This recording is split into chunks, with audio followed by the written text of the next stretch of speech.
नमस्कार, आप सभी का स्वागत है एनडीटीवी राजस्थान पर और मैं हूं आपके साथ शुभेंदु सिंह। राजस्थान में डेंगू बहुत तेजी से पैर पसार रहा है। आदिवासी बाहुल्य डूंगरपुर जिले में डेंगू से तीसरी मौत सामने आई है, जहां तीजवड़ गांव की 3 साल की एक मासूम बच्ची डूंगरपुर जिला अस्पताल के अंदर इलाज के दौरान दम तोड़ देती है। और इससे पहले डेंगू पीड़ित एक 12 साल की बच्ची और एक सरकारी कर्मी की भी मौत हो चुकी थी। वहीं इस दौरान 3 दिन पहले ये बच्ची बीमार हुई थी, जिसके बाद परिजनों ने इसकी प्राइवेट लैब में जांच करवाई तो रिपोर्ट डेंगू पॉजिटिव आई। इसके बाद परिजनों ने बच्ची को डूंगरपुर जिला अस्पताल के आईसीयू वार्ड में भर्ती कराया। इलाज के दौरान बच्ची की मौत हो गई। बच्ची के परिवार में अब व्यवस्थाओं को लेकर के सवाल उठाए जा रहे हैं। चिंताजनक बात तो यह है कि पूरे राज्य में अब तक डेंगू के 10,591 मामले सामने आ चुके हैं। राजधानी जयपुर डेंगू की राजधानी बन चुकी है। जयपुर शहर और ग्रामीण में 1900 से ज्यादा, उदयपुर में 1100 से ज्यादा, बीकानेर में भी 800 से ज्यादा और दौसा में 500 से ज्यादा डेंगू के केस अब तक सामने आ चुके हैं। सभी जिलों में तेजी से डेंगू के मामले बढ़े हैं। सभी 50 जिलों में डेंगू का प्रकोप नजर आ रहा है। और इस दौरान क्योंकि डेंगू का डेन 2 और डेन 3 वेरिएंट इन दिनों सबसे ज्यादा तेजी से फैल रहा है और डेन 2 वेरिएंट ज्यादा खतरनाक बताया जाता है और इससे पीड़ित कई मरीजों के लीवर का जो साइज है वो बढ़ जाता है, गॉल ब्लैडर में सूजन आ जाती है, पेट या फेफड़ों में पानी भरने के केसेस सामने आ रहे हैं। तो ये एक बड़ी परेशानी और लोगों के लिए बड़ी चिंता की बात बनता हुआ दिखाई दे रहा है। और आज इसी को लेकर के हम अपने इस कार्यक्रम के अंदर चर्चा करेंगे, जानेंगे कि आप क्या आखिर एक्सपर्ट्स का इस पर कहना है। अब चलिए आपको जरा ग्राफिक्स के जरिए कुछ तस्वीर दिखाने की कोशिश करते हैं। 10,551 मरीज अब तक डेंगू के सामने आ चुके हैं। उदयपुर के अंदर 1101 मामले अभी तक सामने आए हैं, बीकानेर में 810 और इसी तरीके से दौसा के अंदर 502 डेंगू के केस अब तक सामने आ चुके हैं। वहीं कोटा के अंदर 347 अब तक डेंगू मरीज रिपोर्ट किए गए हैं और टोंक में 337 मरीज अब तक सामने आ चुके हैं। तो ये कुल मिलाकर के कुछ आंकड़े थे जो कि बता रहे हैं कि कितनी गंभीर स्थिति इस वक्त राजस्थान के अंदर बनी हुई है। और इसको जरा समझने की कोशिश करते हैं। डेंगू का जो प्रभाव है वो कितना तेजी के साथ बढ़ रहा है और क्यों इसका इतना ज्यादा असर पड़ता हुआ दिखाई दे रहा है और कौन कौन से ऐसे लोग हैं, किन लोगों के ऊपर ज्यादा इसका प्रभाव दिखाई देता है। क्या जो लोग पहले से अनफिट हैं या पहले से किसी ना किसी दूसरी बीमारी से अगर वो पहले से दवाई ले रहे हैं तो क्या उनके ऊपर इसका ज्यादा असर होगा। डायबिटिक पेशेंट के ऊपर इस डेंगू के प्रभाव किस तरीके से दिखाई देंगे, लक्षण क्या होंगे, कैसे पहचानें, क्या उसका इलाज हो, जरा जानते हैं। हमारे साथ एक्सपर्ट्स कार्यक्रम में जुड़ चुके हैं। सबसे पहले आपको मिलवा देते हैं उनसे। हमारे साथ कोटा मेडिकल कॉलेज के प्राचार्य डॉक्टर भरत सिंह शेखावत जी हमारे साथ कार्यक्रम में जुड़ चुके हैं। सर, बहुत स्वागत है आपका। हमारे साथ Rajasthan public health physician doctor Narendra Gupta ji कार्यक्रम में जुड़ चुके हैं। सर, बहुत स्वागत है आपका कार्यक्रम में। हमारे साथ internal medicine consultant MD doctor Sujit Shahi ji हमारे साथ कार्यक्रम में जुड़ चुके हैं। सर, बहुत स्वागत है आपका। लेकिन सबसे पहले मैं नरेंद्र सर आपसे ही शुरुआत कर रहा हूं। हमने देखा कि डेंगू किस तरीके से पहले भी अपना असर दिखा चुका है, लेकिन फिलहाल की जो स्थिति राजस्थान के अलग अलग हिस्सों में नजर आ रही है वो कितनी ज्यादा गंभीर बनी हुई है और उसका इंपैक्ट कितना दिखाई दे रहा है और कौन कौन से ऐसे तबके हैं या कौन कौन से ऐसे वर्ग हैं जिनको ज्यादा ध्यान रखने की जरूरत है। यानी कि खास करके क्या छोटे बच्चों में ज्यादा फैल रहा है, जो बुजुर्ग हैं उनको ज्यादा ध्यान देने की जरूरत है। सर्वप्रथम तो धन्यवाद कि आपने मुझे इस चर्चा में सम्मिलित किया। जैसा कि आप जानते हैं कि डेंगू तो एक संक्रामक रोग है और हाँ। ये मच्छरों के कारण से फैलता है। हम्म। तो जहां जहां पर भी मच्छर अधिकतम संख्या में उपलब्ध होंगे हम्म। वहां पे पूरी संभावना ये है कि ये रोग वहां पर अपना पैर पसार ठीक लेगा। है। और उसके साथ साथ ये भी इसमें एक बात है कि डेंगू लगातार अब बढ़ता जा रहा है हम्म। और इसमें कोई दो राय नहीं है। जबकि दूसरा जो हमारा मच्छर जनित रोग है मलेरिया, उसकी भयावहता में कमी आई है। हम्म। तो डेंगू एक तरह से एक अलग तरह का मच्छर है, वो काटने से ये रोग होता है। और सबसे ज्यादा इससे जो प्रभावित होने वाले व्यक्ति हैं वो या तो बच्चे हैं या बुजुर्ग हैं या ऐसे परिवार हैं जहां पर मच्छर बड़ी आसानी से आके उनको काट सकते हैं। हम्म। जैसे मध्यम वर्गीय परिवार हैं, बेहतर परिवार हैं जो जिनके घर बंद रहते हैं या पूरे कपड़े पहनते हैं या इस तरह के काम करते हैं जिसमें उनको उनकी बॉडी एक्सपोज नहीं होती है, हम्म। और वो इस इलाके में नहीं रहते हैं जहाँ पर कि पानी काफी भरा हुआ है और मच्छर वहां पर पैदा हो रहे हैं, तो वहां ये संभावना कम है। हम्म। फिर एक बात और है कि अगर किसी इलाके में एक बार डेंगू हो गया तो वहां पर और लोगों को भी डेंगू होने की पूरी संभावना इसलिए बनी रहती है क्योंकि ये संक्रामक रोग है, तो एक से दूसरे में जरूर जरूर फैल जाएगा। हाँ। तो डेंगू के मरीज को मच्छर काटेगा और वही मच्छर फिर किसी दूसरे व्यक्ति को जाके काटेगा तो उसको भी डेंगू होगा। हाँ। और आ, अच्छी या बुरी बात जो भी हम ये माने वो ये है कि अगर 100 लोगों को ये मच्छर काटता है और हम्म। डेंगू का जो विषाणु है वो शरीर के अंदर जाता भी है तो सबको लक्षण नहीं आएंगे। लगभग 60 से 70 लोग ऐसे होंगे जिनको लक्षण नहीं अच्छा, एक आएंगे चीज़ और और बिना भी है, मैं लक्षण इसमें के। इसमें सर एक चीज़ और जान रहा हूँ। हम पहले भी जब इस पर बात कर रहे थे तो उसमें ये भी सामने आ रहा था कि कई बार रिपोर्ट जो है वो आप उसमें पता ही नहीं चलेगा कि आप डेंगू से ग्रसित हैं या आपको डेंगू हो चुका है ना, आपकी रिपोर्ट पॉजिटिव है, वो जी हाँ। नेगेटिव आएगी। जी हाँ। तो अब ऐसे बिल्कुल में हमें बिल्कुल। हमें अभी उस वेरिएंट के अंदर क्या कुछ बदलाव आया है? डेन 2 और डेन 3 के बारे में जो बात की जा रही है, क्या क्या उसमें पहचान कुछ अलग है या उसमें कुछ अंतर है, उसके लक्षण अलग हैं क्या? हाँ, लक्षण तो निश्चित रूप से थोड़ा तो फर्क आता ही है, पर हम्म। मोटे रूप से उनके लक्षण वही हैं कि बुखार है, शरीर दर्द है, थकान है, ये सभी चीजें जो होती हैं वायरस के संबंध में, वही की वही लक्षण तीनों बीमारियों में ही रहते हैं। पर तीनों तरह के जो वेरिएंट्स हैं वायरस के उन तीनों में ही रहते हैं। पर जो संभावना है डेंगू 2 से वो ये है कि डेंगू का जो हेमोरेजिक फीवर है उसकी संभावना बहुत बढ़ जाती है। हम्म। और हम इसको 3 श्रेणियों में बांटते हैं, एक तो सिंपल डेंगू क्लासिकल, फिर दूसरा dengue with haemorrhagic fever without shock, hmm. और फिर dengue haemorrhagic fever with shock. तो जो विथ शॉक है वो तो सबसे सबसे खतरनाक है, उसमें तो स्थिति ऐसी गंभीर हो जाती है कि आपको आईसीयू तक में भर्ती करना पड़ता है, जैसे ये हम्म। डूंगरपुर में बच्चे को भर्ती करना पड़ा। हम्म। जो डेंगू हेमोरेजिक फीवर है उसमें भी आपकी स्थिति बहुत कमजोर इसलिए हो जाती है कि प्लेटलेट बहुत घट जाते हैं, और उसके घटने के कारण से आपकी जो खून में जो शक्ति होती है, जैसे जिसके कारण से वो जम जाता है, वो सारी शक्तियां उसमें कम हो जाती हैं, और उसके कारण से आप एकदम इस स्थिति में आ जाते हैं कि आपके जो अलग अलग ऑर्गन्स हैं शरीर में हम्म। वो उससे ठीक है। प्रभावित होने लग हाँ, जाते हैं। तो ये समझने वाली और कई चीज़ें सिंपल हैं। जो है हाँ। उसमें तो आसानी से वो ठीक हो जाता है, हाँ। केवल गोलियां खाने से ही हाँ। हो जाएगा ठीक। ठीक है, यानी कि इसका ट्रीटमेंट भी है लेकिन इसका स्थायी कोई सॉल्यूशन नहीं है। यानी कि ऐसा नहीं है कि आप इसकी कोई अलग से वैक्सीन है या इसकी कोई अलग से दवाई है, तो ऐसा नहीं है। जी। मैं इसमें ज़रा सुजीत जी को भी जोड़ लेता हूँ। सुजीत जी, एक चीज़ बताइए कि इसका किस एज ग्रुप पर ज़्यादा असर पड़ता है? और दूसरा ये, बहुत सारे ऐसे लोग भी हैं जो कि पहले से डायबिटिक पेशेंट हैं या किसी को हार्ट की परेशानी है या कोई और दूसरा पेशेंट है, तो क्या ऐसे जो पहले से पेशेंट जो मरीज़ हैं जो पहले से किसी ना किसी दूसरी बीमारी से परेशान हैं, तो उनके ऊपर इसका ज़्यादा इम्पैक्ट रहेगा क्या? जी नमस्कार आप सभी को, सब पैनलिस्ट हैं सबके लिए नमस्कार। बेसिकली हम डेंगू के बारे डिस्कस कर रहे हैं। शॉर्ट में बता दूं, डेंगू बेसिकली एक वायरस बॉर्न डिजीज। इसमें 4 type, type 1, type 2, type 3, type 4, 4 specific types के होते हैं। ठीक है, आप सबको पता है कि नॉर्मल क्लासिकल हुआ, हिमरेजिक हुआ, without shock, with shock, her stages होती है। हर स्टेजेस में हेड की सिम्टम्स और सब कुछ चीज़ें सेम रहती है, विद प्रोग्रेशन ऑफ पानी भरना, इडिमा जो होना वो सब तो हो ही रहा है।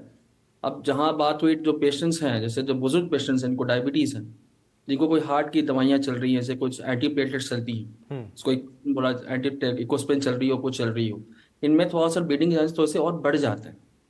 तो अगर पेशेंट हमारे पास डेंगू का आता है जो एंटी प्लेटलेट्स ले रहा होता है, तो फर्स्ट ऑफ ऑल हम उससे ये हिस्ट्री लेके पूछा जाता है कि आप कुछ ले रहे हैं, तो अगर वो ले रहा होता है तो हमें उसको स्टॉप करना हो, कि जिससे ये ना हो कि अगर वो डेंगू हेमरेजिक फीवर में जा रहा है तो जहाँ के प्लेटलेट्स गिरने और ब्लीडिंग के चांसेस बढ़ जाते हैं, तो हमें हमें वेट एंड वॉच करना पड़ेगा कि और चीज़ें बढ़ ना जाए।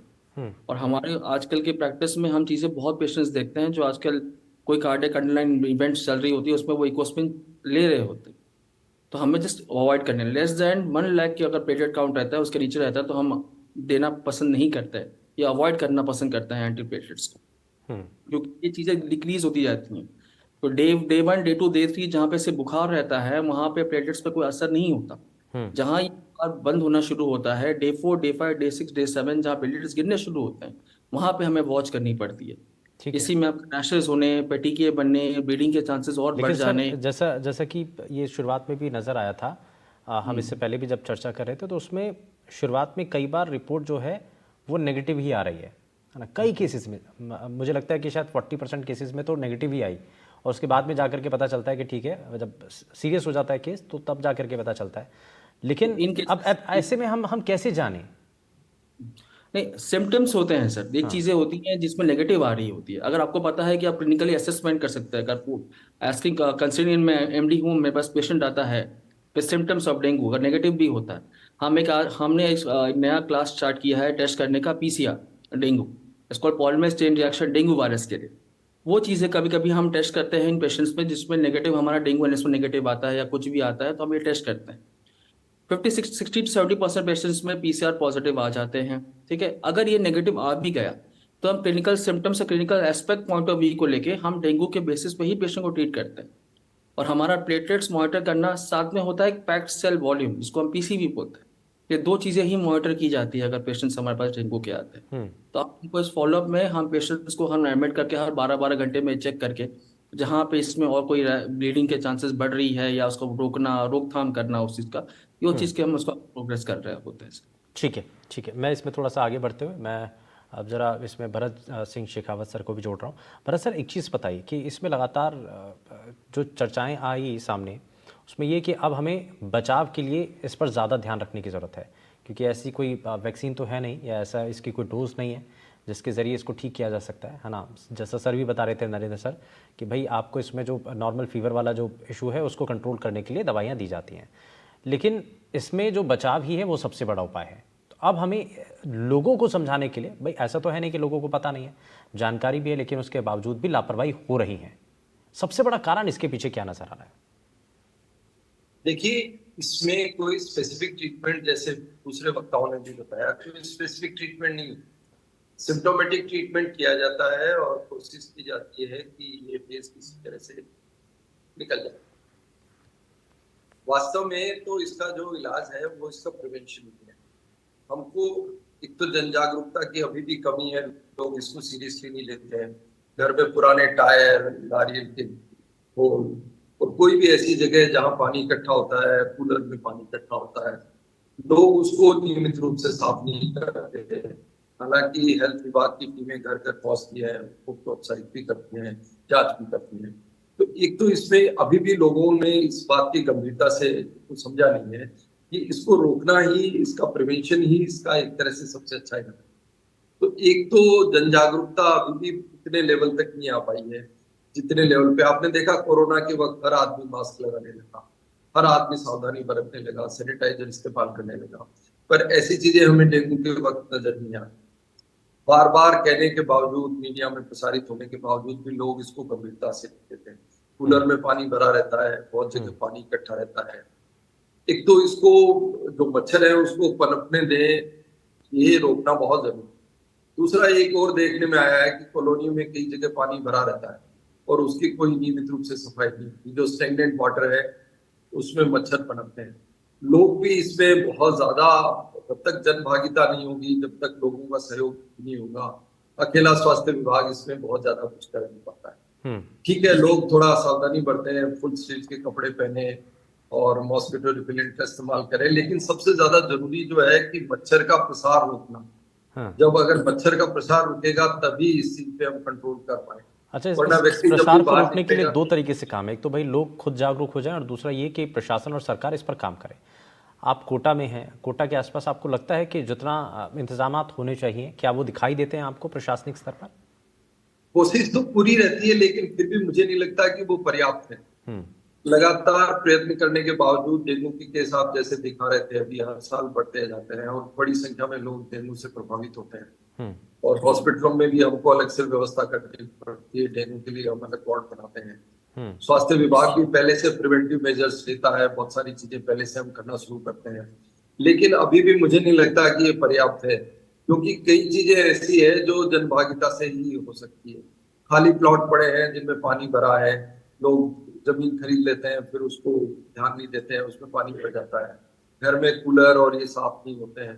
तो स्वास्थ्य विभाग तो कर रहा है, लेकिन मुझे नहीं लगता कि हम ये पर्याप्त कर पाए, और जन भागीदारी से ही इसमें हम कंट्रोल कर पाए। कई चीजें ऐसी हैं जिनको जब तक समाज में जागरूकता नहीं होगी, लोग खुद आगे बढ़ के कुछ नहीं करेंगे, तब तक इनको रोकने में थोड़ा मुश्किल आता है।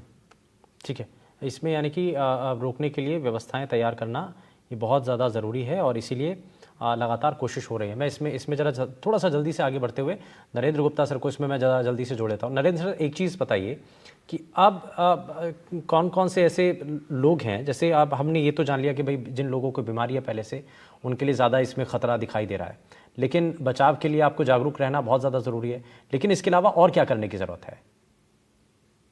इसके लिए सबसे बहुत आसान तरीका तो ये हो सकता है कि जन जागरूकता बढ़ाने के लिए अगर हमारे जो राजनीतिक दल हैं, हमारे जो नेता हैं, एक तो वो इसके बारे में अधिक से अधिक बात करना शुरू करें कि किस प्रकार से जो हमारी जनता है, सरपंच करे, पंच करे, प्रधान करें, जिला प्रमुख करें, एमएलए करें, एमपी करें, मिनिस्टर्स करें, सब लोग अधिक से अधिक इसके बारे में लोगों को बताने की कोशिश करें। जहाँ कहीं भी वो जाएं, अपना उद्बोधन दें, भाषण दें, कोई भी सामाजिक कोई कार्यक्रम हो। बहुत सामाजिक कार्यक्रम हमारे गांव में भी होते हैं, मंदिरों में जाते हैं लोग बाग, अन्य पूजा स्थलों पे जाते हैं, वहां पर इन सब के बारे में अधिक से अधिक बात हो कि किस प्रकार से ये रोग आपके लिए बहुत खतरनाक हो सकता है, आपके परिवार में इसके कारण से अनेक तरह की आपत्तियां विपत्तियां आ सकती हैं। आपका ना केवल बीमार होंगे, आपके समय तो बहुत आपका खर्च हो जाएगा, आपको पैसे खर्च करने पड़ेंगे। ये सारी चीजें जो इसका नुकसान है, वो सारी की सारी चीजें अगर बताने लगें तो मुझे लगता है कि इसके बारे में एक अलर्टनेस आएगी पूरे समाज में, और लोग ज्यादा इसके बारे में सुनेंगे। क्योंकि डॉक्टर और जो हमारे हेल्थ वर्कर्स हैं वो तो अपनी तरफ से पूरी कोशिश करते हैं, पर बाकी जितने जो इन्फ्लुएंसर्स हैं, जो जनता में प्रभाव डाल सकते हैं, वो सब इसके बारे में बहुत बहुत अधिक बात नहीं करते। हाँ। एक ये भी है, और दूसरा ये कि हमारे जो अभी भी ग्रामीण क्षेत्र में विशेष रूप से जो हेल्थ सीकिंग बिहेवियर है, मतलब हाँ। बीमार पड़ने पे कहाँ इलाज कराएं, हाँ। उसमें बहुत बड़ी कठिनाई है और बहुत समस्या है। हम्म। अभी भी बहुत बड़ी संख्या में बीमार पड़ने पे लोग जो रोगी है या उनका परिवार है, उनको सीधा किसी जो प्रशिक्षित चिकित्सक हैं, चाहे वो प्राइवेट सेक्टर में हो चाहे गवर्नमेंट सेक्टर में हो, उनके पास सीधे नहीं जाते।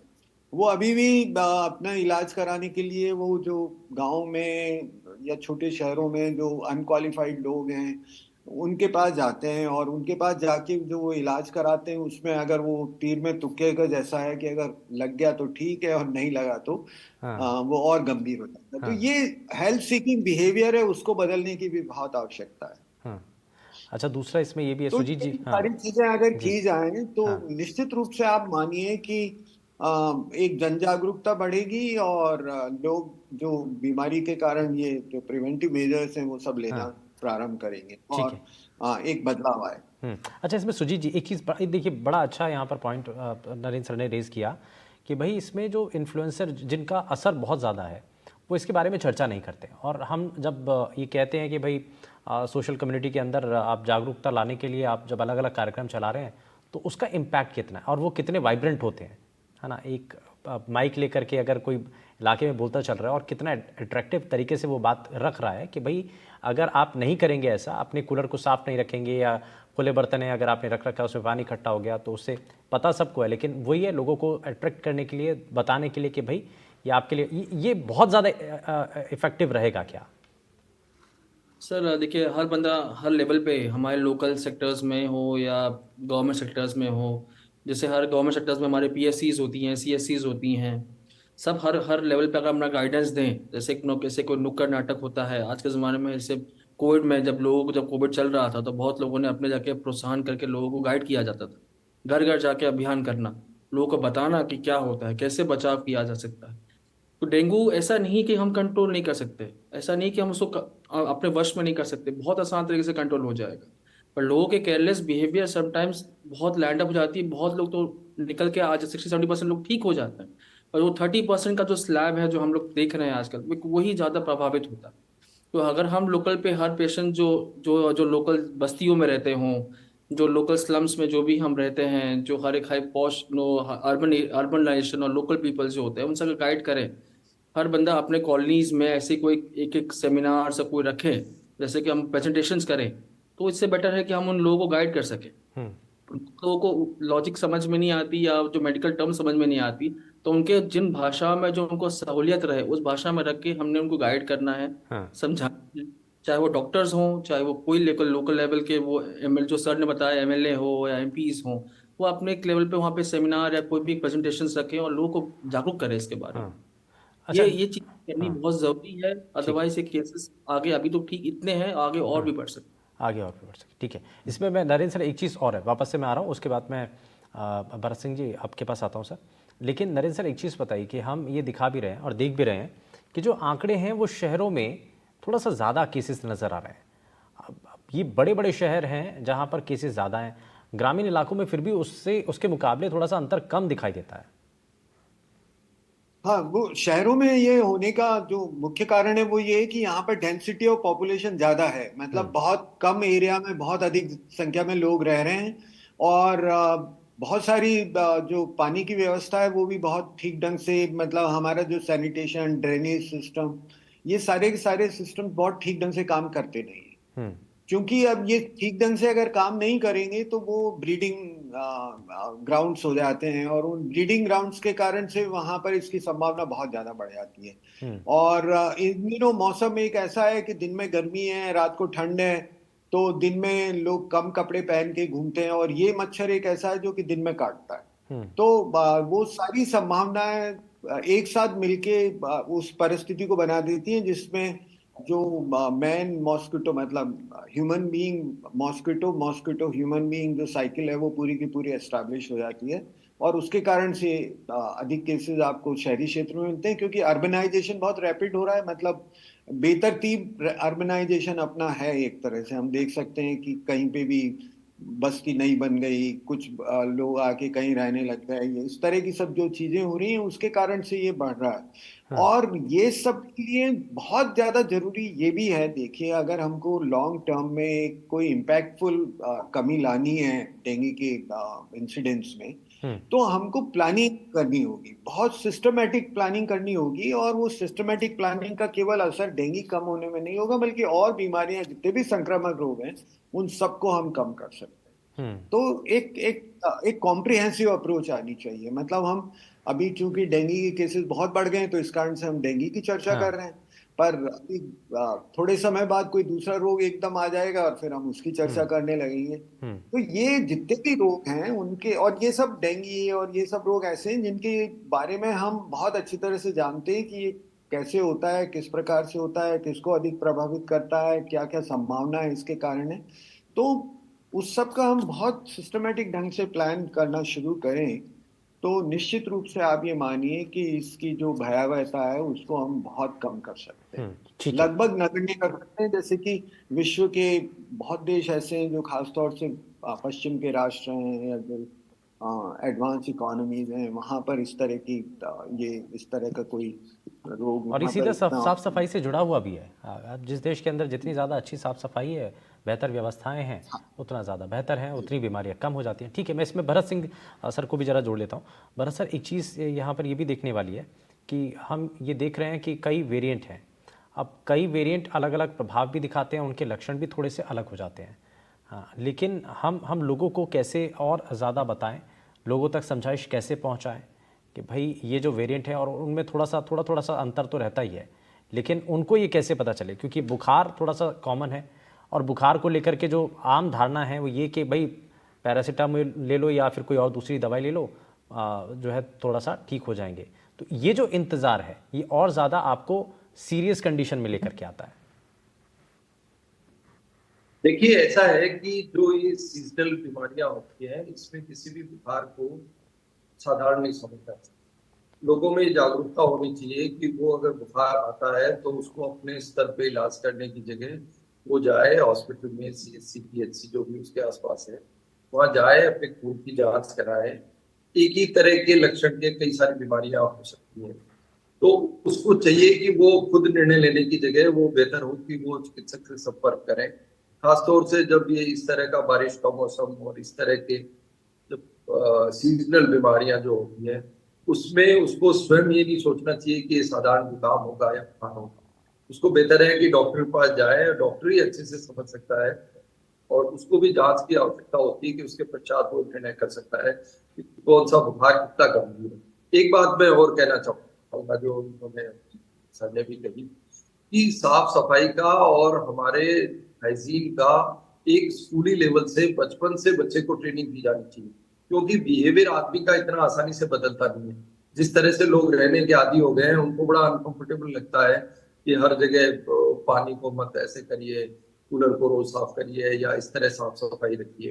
तो अगर हम बच्चों को शुरू से ट्रेन करें और अच्छे से साफ सफाई से रहने की उनको ट्रेनिंग दें, एक बच्चा अगर अपने घर भी जाके अपने पेरेंट्स को, फैमिली मेंबर को भी कहता है और वो खुद भी थोड़ा ध्यान रखता है, तो ये भी एक बदलाव का बड़ा कारण हो सकता है। क्योंकि बच्चे जो हैं वो धीरे धीरे बड़े होते हैं, और बिल्कुल। अगर वो करते हैं तो उनको देख करके दूसरे भी करते हैं, और उनको एक शिक्षा ही, हमारे यहाँ माहौल ऐसा पैदा होता है कि जिससे हम शुरू से ये मौसमी बीमारियां हैं इनका बचाव हम कर सकते हैं।